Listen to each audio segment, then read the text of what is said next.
This is the very first new how-to. I'm Alana of yours truly, XOXO. I make lamps, and that's not what we're doing today. I'm here with Michelle of Dirty Loves Clean. And I make soap. I actually do the method called cold process soap making, but today we're going to do melt and pour because it's a lot quicker, it's a lot cheaper, it's a lot easier. And we're going to show you how to make wedding favors and give you some ideas. You need melt and pour soap, and you can buy this on the internet, and you can also find it at craft stores like Joann's and Michael's. You can get clear or you can get white. This is shea butter base, and this is just a clear base, and you can add color to that to change that.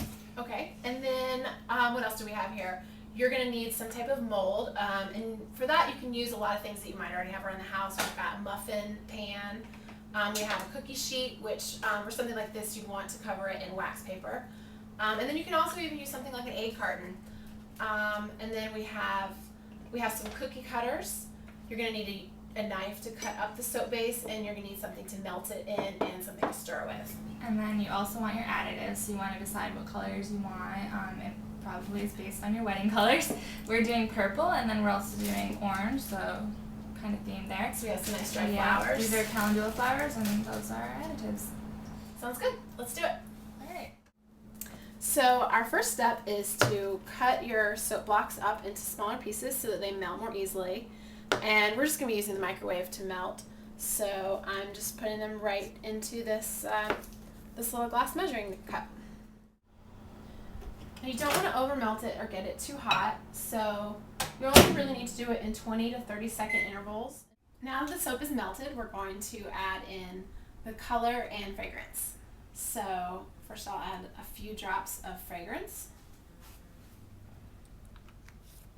And then for the color, you're just going to add it a little bit at a time until it's the color that you want. So we're going to use the dried flowers with these. So I'm going ahead and just sprinkling a little bit in the mold first. That will look nice when they come out.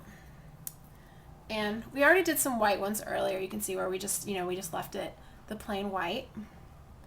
And now I'm going to pour the lavender ones right in. We want these to harden part way before we add the flour to the top. So in order to speed that up, you can put it in the freezer. So while our other ones are cooling, we're going to make these in a tray so that we can use the cookie cutter. And you'll see I put some wax paper over it so that these won't stick, since it's not the nice silicone trays that we have there. I'm just going to pour it right in.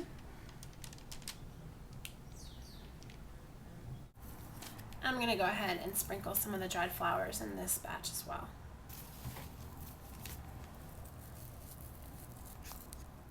So now that I've swapped our batches out from the freezer, these are ready to have the flowers put right in the top. You see now that it's somewhat hard, they'll just stay right on the top where you want them instead of falling to the bottom. So these are the ones that we're going to use the cookie cutters for.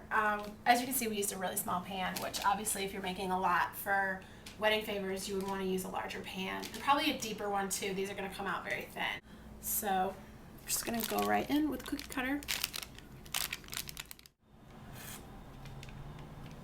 Ta-da! So now we have a lot of different finished soaps here. These are some smaller ones that we did earlier. We had just plain white hearts, and then we used the clear base for these. And one idea for packaging them all together is something such as this. So just put it in a little plastic bag and tie a simple ribbon around it. Here are our cupcake ones, and you'll see with these silicone molds, they just pop right out. And here's another idea for displaying those, is just put it on a cute little platter. And one other option, if you want to do something that's a little fancier looking, you can look for an actual soap mold or candy mold even.